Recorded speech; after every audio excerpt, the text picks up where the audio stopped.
A husband is a value-adding agent, not a subtractor. Yeah, that's what you are. You're a value-adding agent. You are a brand agent, a brand ambassador to your wife. She's the brand you're selling. Same goes for the wife. But I'm talking to you as the husband now. For example, your wife was this outgoing, jovial, connecting kind of person.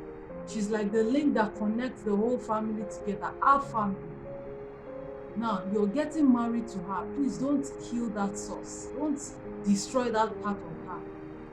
Don't excommunicate her. No, you make her better.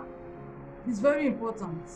Your wife had a SSE when she got married to you, OND when she got married to you. 10 years down the line, 5 years down the line, something should have been added. If not some more qualifications, she should have become a better person. It's very important. That's what makes you a husband that is value adding. You don't reduce her in any way. She doesn't become useless. She doesn't become timid. She doesn't become laid back, lazy. She doesn't become a child making machine that all she does is give birth every year. And when they say, what is your achievement? The only achievement she has is childbearing. No, you didn't marry her for children only. You married her for companionship. You married her for progress. You married her for to add to her, and she also add to you. So it's very important. No matter how husband you are not the only one your wife needs. You're not the only one. You may be the topmost on the list, but you're not the only one. She needs a father, she needs a mother, she needs a friend, she needs a pastor, she needs a pastor's wife, she needs people, she needs colleagues in the office, she needs team members in church, she needs everybody. She doesn't need you alone.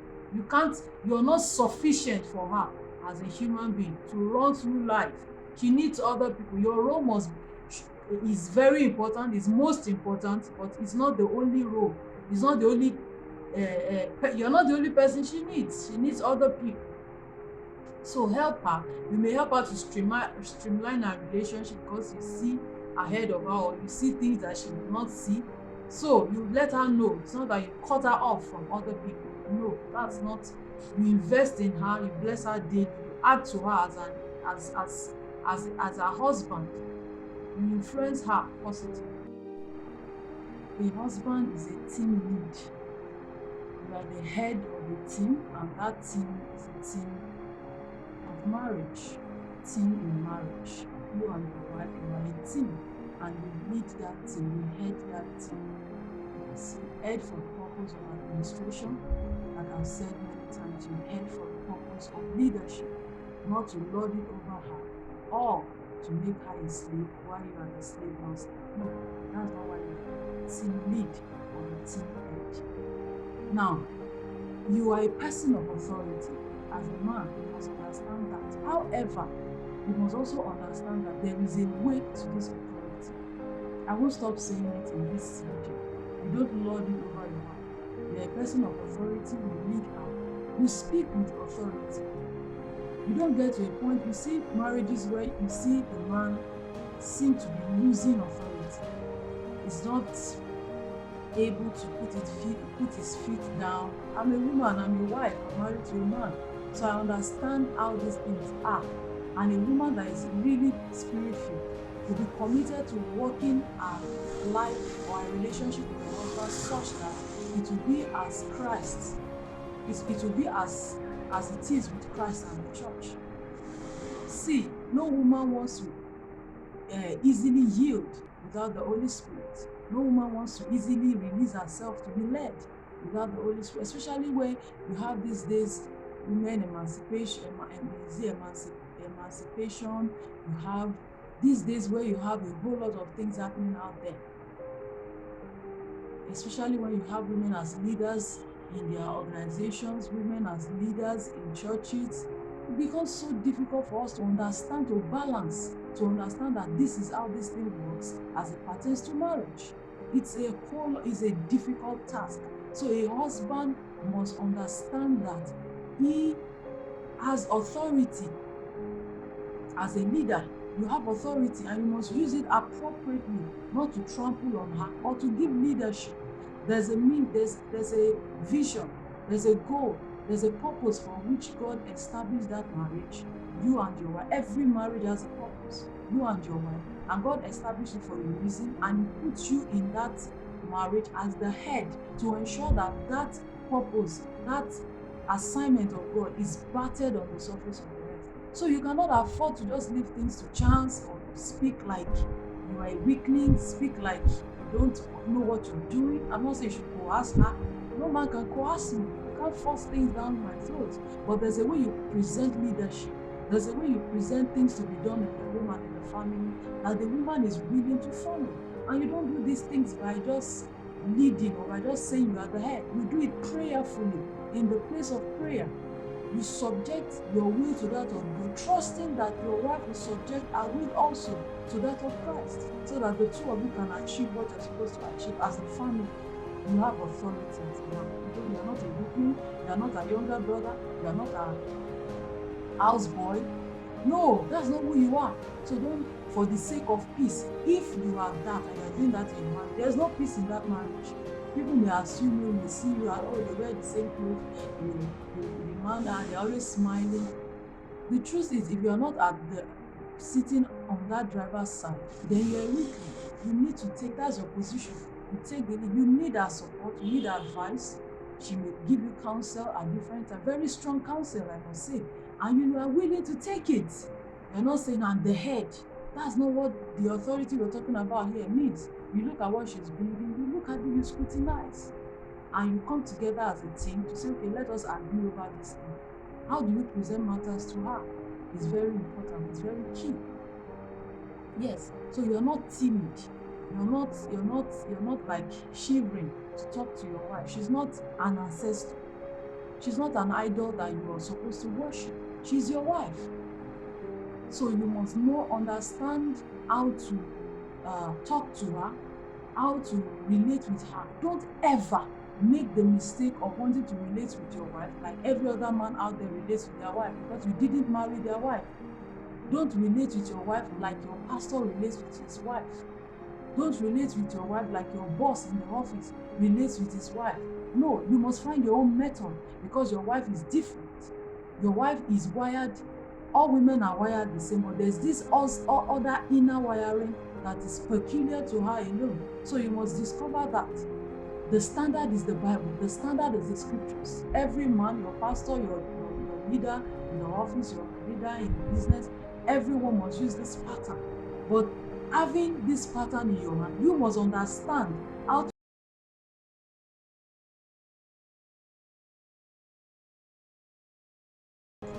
So it's very important we understand this. A lot of men do not know, and that's why this one is coming to you. You are not a push around. They're having this event in your wife's family, and you're the one carrying water and serving everybody. And you may be the type that is good with logistics, but there's a way you carry yourself. You don't carry yourself in such a way that there was one like that, that the mother-in-law would say, she comes visiting. It's Timothy that must make her amala. Timothy lo meba mi te. Timothy lo ma amala mi ro. How did they get to that point? How? Just how? Tell me, how did you get to that point? How did you put yourself in that stead that you're not, hello, Brother Larry, please, we still need drinks at table 10 because they're having a burial in your wife's family. Is that how to be a man? And everybody in the event is so obvious. There's a way, even if you're serving at that event, there's a way you carry yourself. When people want to request for things from you, they request with respect, with so much honor, because there are men who like to do things like that. That doesn't mean they're boys, or they are timid, or they are servants, or they are fools. No.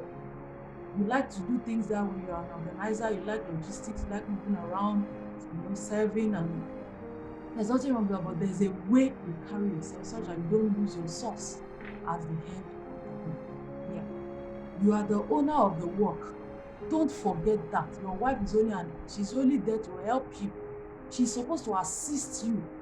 that means you're doing something. She's coming to assist you. What are you doing? What is she coming to assist you? Your wife shouldn't pray more than you. It's a no. It's a lie. She shouldn't be praying more than you. She may have the gift and calling for intercession and prayer. That's by the side. But as it pertains to running that home and fulfilling God's purpose for that home, she shouldn't be praying more than you. She's your assistant. If you're the MD of an organization, you work more than everybody in that organization, because you are the think tank of that organization.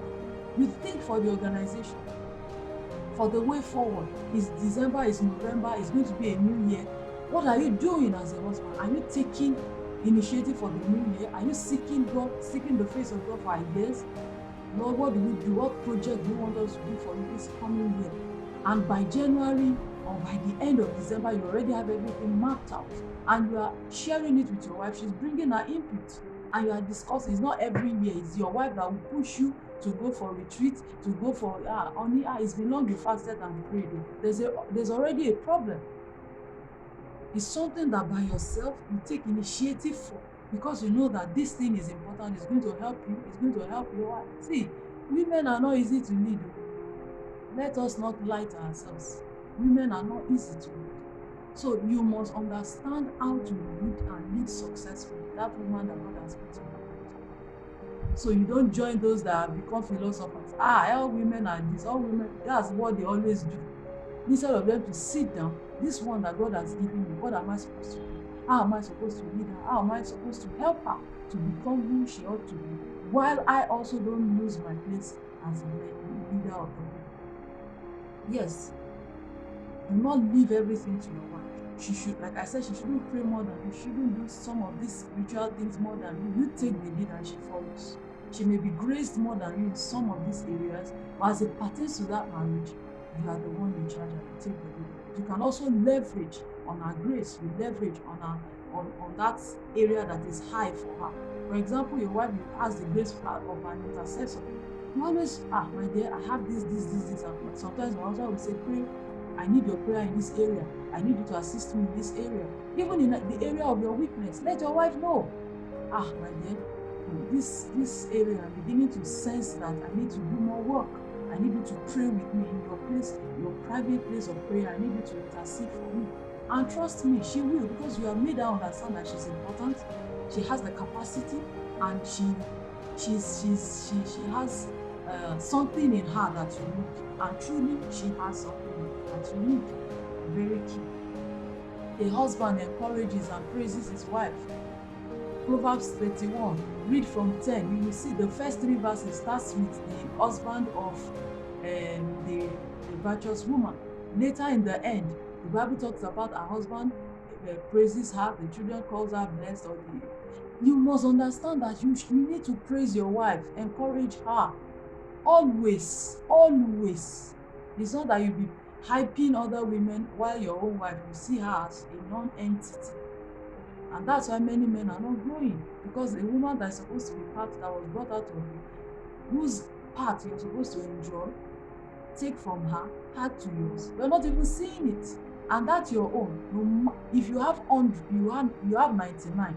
That's one that makes it 100. If that is your wife, and I want to say that is your wife, because it's just one small rib taken out, or one rib taken, not necessarily small, a rib. There are several ribs there.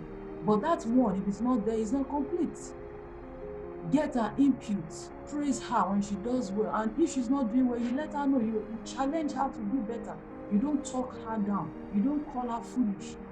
She's already becoming laid back with work, with purpose, with raising children, with herself, with being beautiful and up and doing. You encourage her. That's why you're there. My dear, I think you need to change your set of bra. What's wrong with saying that? She's your wife. You see that the breast is not like it used to be. Encourage her when she dresses up. You want it to be firmer. You encourage her and you support her with some cash. So you don't just leave her and like stop being interested in her and begin to look at other women. No, you are doing a disservice to yourself, and it's not going to help you too. You teach her where she needs to be taught. For example, she's saying, what's the meaning of NAFDA? And you're like, you're so foolish. How can you not know the meaning of NAFDA? Like seriously, uncle, did you know the meaning of NAFDAC from your mother's womb? Was it not when you got here? See, there's nothing like somebody is a foolish or a dummy. He doesn't know anything, she doesn't know anything. It's a lie. You only got to know that thing before me. Yeah. And before you got to know about that thing in 1982, somebody knew it before you. So what should that person say about you or say to you? We need to understand these things. Teach her what she needs to know.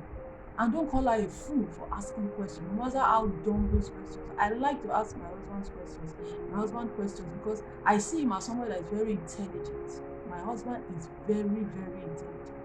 And you'll be sure some things are not planned. Maybe you're just watching news or watching a video. I ask him some things and he begins to explain it to me. I'm like, wow. Sometimes I don't always tell him, bros, this bro sabi book. That's how it should be. Because it's like you are ahead because you are ahead. You are ahead because you are ahead. You are ahead of her. You should ideally be ahead of her in so many areas. She has her own source too, but you should be ahead as the husband. Many don't even know what this husband is. Many do not know. So the fact that you are the head, is not something that should be trivialized. No. So be there to praise her, to teach her. That's who you are. That's your job. That's your role. You must never be tired. Christ is not tired of it, interceding for us, always asking the Father on our behalf. So why should you be tired? To intercede for your wife, to bless her. Put your hand on her and bless her. She's going for an interview. She's going for a job.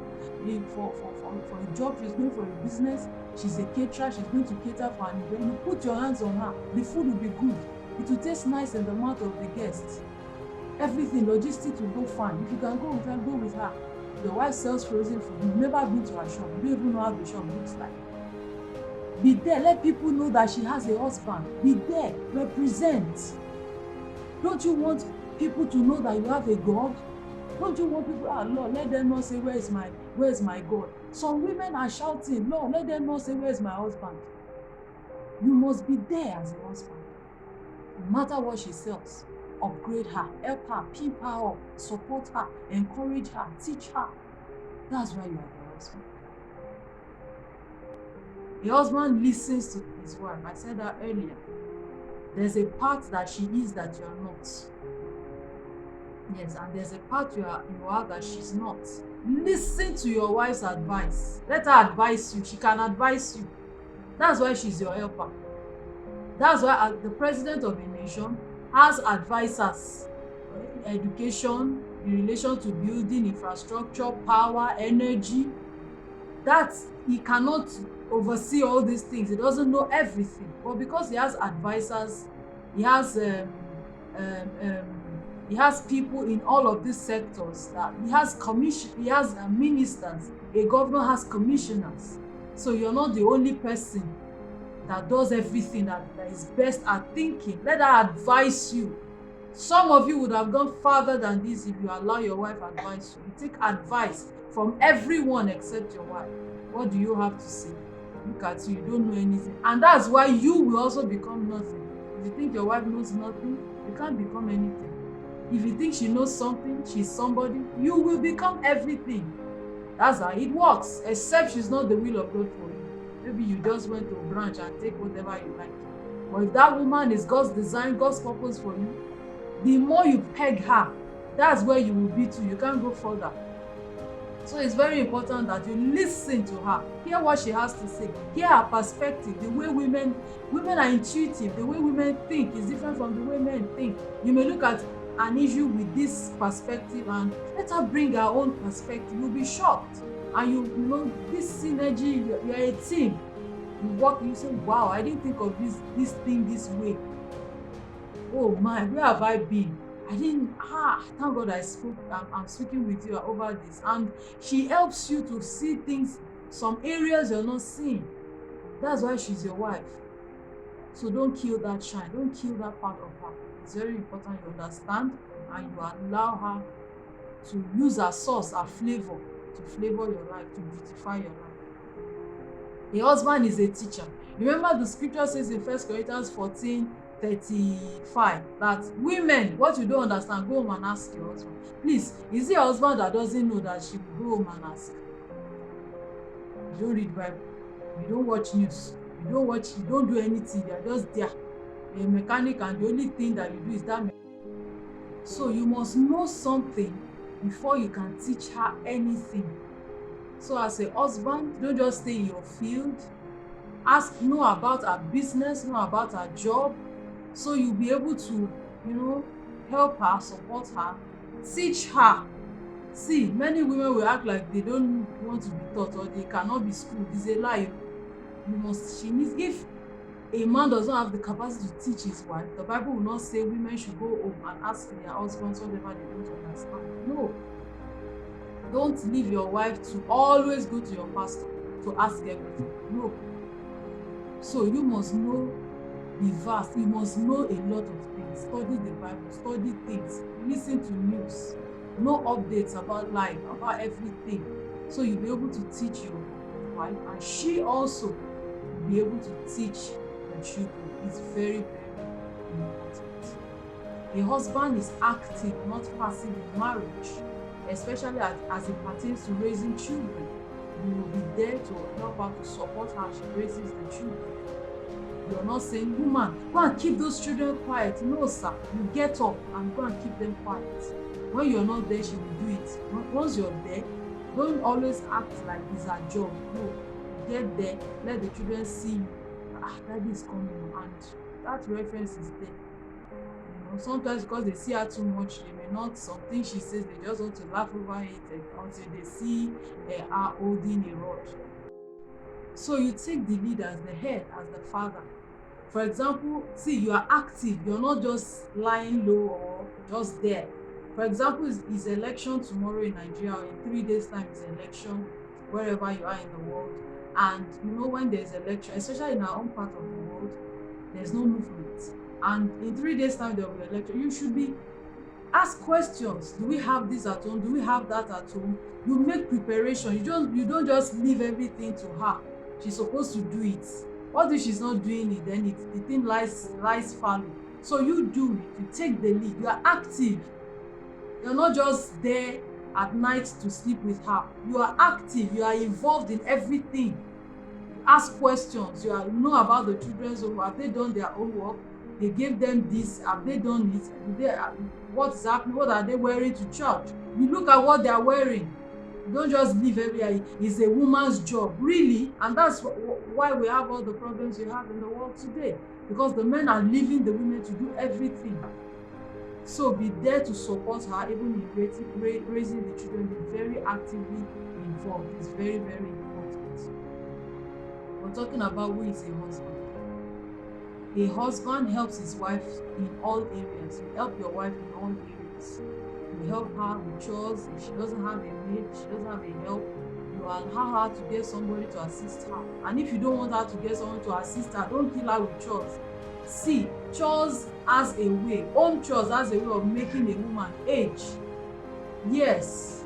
So later she looks like 5 years older than you. It shouldn't be. So support her. You are back home early from work. Call her. She's not back. What can we do? What can I assist you to do? Sometimes when I'm in the kitchen, my husband will send the children. What can I do for you? Daddy, my mommy, my daddy said I should ask you, how can he help you? I'll say, I'll tell him not to worry, or he can help me do this and this and this. That's how it works. Don't let her age. Don't kill her before her time.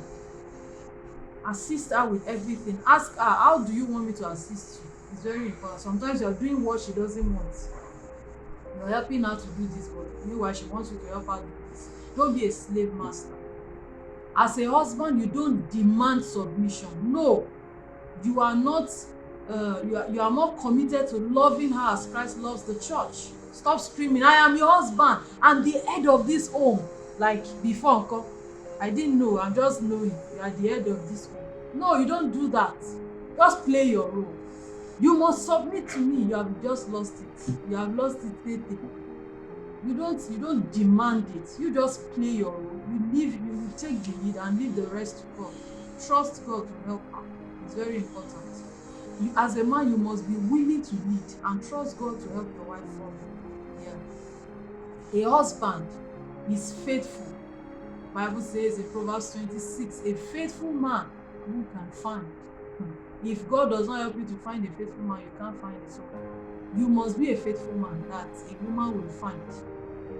And raise your boys also to be faithful so that they can be a blessing to other people in the future. It's very important. You must be a good steward of everything that God places in your care, especially your wife. A husband knows that his wife and his children do not have the same place. Sometimes you hear men say, all of you and your mommy, if I get hold of you, like seriously, all of you and their mommy. She's not in the same stead with the wife, but she's not in the same level, with the children. You can scold the children, you correct them, there's nothing wrong with that, but don't join their mother with them. You and your children. In terms of scolding, you can say it in trying to say some other things, but when it comes to correction, you don't join her with them, like all of them are the same. No, you don't do that. So it's very important to understand that. A husband knows that he has to build his wife to trust God. You have to build your wife to trust God, not you. You can't be faithful except God helps you. You commit adultery, God does not help you. You look at other women lustfully, God does not help you. So you build her up, her faith, to trust God, not you, for provision for anything she wants, to supply any of her emotional needs, spiritual needs, anything. You build her to trust God. The Bible says that cast all your cares on me, for I care for you. Cast all your cares on Christ, for he cares for you, not on the husband. You cannot do anything for her if God does not help you. So you build her up to trust God, not you. Yes, not you. You can't do anything except God helps you. As a husband, as she builds the home, your wife builds the home. The Bible says that a wise woman builds her own home. As she builds the home, you keep supplying raw materials with which she's going to build. You don't just leave her to building and sourcing for materials for building. You'll be shocked. She builds to a point and you realize that she's been using inferior materials, especially as it pertains to the children. So what do? The children are already formed, they're already framed. Do you kill them or you rebut them? You now start trusting God for them, or you can get it right from the beginning. You are involved in raising the children. Know what she's doing and be involved. Ask necessary questions per time. Don't be the only perfect one. Don't act like the only perfect one. Ask questions. XYZ, what happened? What is happening in this area? What is happening in that area? Give her assignments. Give her tasks in relation to the children, and be there to work with her to see it through. Remember Adam and Eve? Where was he when the serpent was talking to his wife? I wonder. So let's not blame Adam. Now living the life, we must play our part so we don't end up with. Now a husband keeps his vessel holy. 1 Thessalonians 4:4. Possess your own soul, possess your vessel. Do all you can to avoid adultery. Proverbs 6:32. Adultery can make you lose all your substance, your life, the essence of your life. Adultery can make you lose. It can make you lose financially. Keep your manhood. Stop entering all kinds of fields. Keep your appetite in check. Stop allowing social media or people to tell you what does not exist about sex, about love making. Sometimes they say you spend 20 hours there. 20 hours where? Is it not the same thing? Don't let anybody deceive you. No, keep your appetite in check. There are certain things that don't exist as it pertains to sex when with human beings. They only reside with animals. So don't allow anyone subject you to that. So do not allow anybody lie to you about what does not exist. And one girl, she does it this way. They hang her leg on the ceiling. Which leg? Will the person be able to function? So stop. Let it be something that is realistic, something that is not dehumanizing. So don't ask for things that are not. Don't overbloat your sexual desires. Always tell your wife what you need and trust God to help her to do it. Tell her. Don't say she should know. No, she doesn't have to know, but you should tell her and also hear from her what she wants, and trust God to also help you to be able to do it. Be patient with her. Teach her. Drink water only from your own system. Proverbs 5:15. Proverbs 17:18. Be focused. Be a focused, gentle dove, not a silly one, a silly straying one. No, be a gentle dove. Stop going to prayer mountains or to pastors that tell you that if you suck your wife's breast, or you use your wife wrapper to cover yourself, then you will be under her. They are liars. They are life destroyers. They are all over the place. Don't go to them. What are you looking for? Don't listen to pastors that tell you that your wife is your problem, your wife is a witch. If you are not nice to your wife, if you are not faithful to her, if you are not fair to her, these pastors will see that they will say that she's doing you. She's not doing you anything. You're not being fair to her. Do the right thing and experience joy from God, blessings from God, and also from her. When a woman gives a sigh of relief for her husband, or if she heaves and it's not a bad sigh, then the husband is in trouble. God sees to that. Don't be deceived. Go and ask the older women, they will tell you. Ask the older men, they will tell you. She's not a witch. She's not using voodoo or jazz on him. It's just how God works. She's part of you, and you must, I'm not saying make her happy with true sin or sin to make her happy, but do what you can that is fair to be done to her, and trust God to help you. Some men will get to heaven only to discover that they didn't enjoy half the things God prepared into that God, wired into their wife for them to enjoy. They will get to heaven and so this thing so I never did this thing. I didn't enjoy my life. You make it to heaven, but at the end of the day you didn't enjoy it. That will not be the story. Yes, it will be the story. So a husband is important for you to understand all these things so that you enjoy your life as God designed it. A husband keeps good company. Psalm 1 verse 1. Blessed is the man who does not walk, who does not sit, who does not stand. Those three positions are the positions we are in life at different points in time. You are either in any of these three positions. And these are the three positions where you can see who does not walk you do not walk with sinners, counsel of the ungodly, does not sit in the seat of discomfort. But your delight is in the law of the Lord always. You don't stand with sinners, you don't walk with the ungodly, you don't sit in the seat of discomfort. But your delight is always in the law of the Lord. And in this law you meditate you day and night. And now the Bible now says that you will be like a tree planted by the rivers of waters, which brings forth its fruit in season. Your fruit will come out in season, at the right time, in season. Even when men are shouting, it's difficult, it's tough, they are traveling, they are checking for greener pastures, your own, wherever you are that God has located you will bring forth good fruits in all of those seasons. So this is the much I can tell you about who a husband is. I beg you, be committed to being that man that God will be proud of. I beg of you. With all this I've laid before you, ensure that you fit in.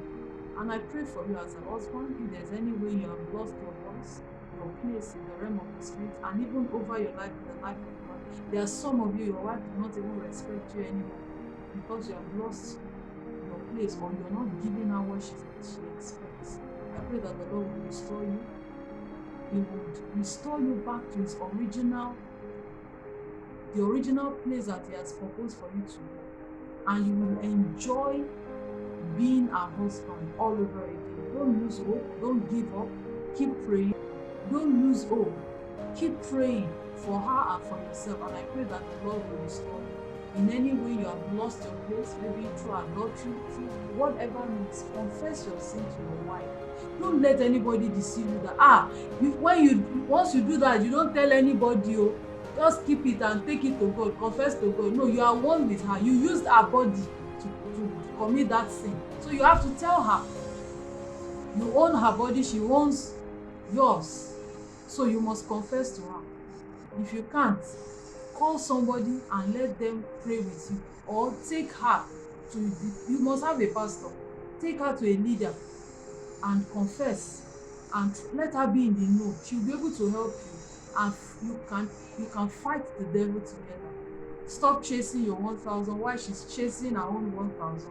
Meanwhile, 8,000 are already set to attack the two of you. No, that's not the will of God. The two of you together can chase that 10,000. I trust God to help you. Thank you so much for subscribing. This is Life Solutions, and the topic is, who is a husband? May you find your feet, may you find your voice, may you find your identity. In Jesus' name. Thank you. Bye bye.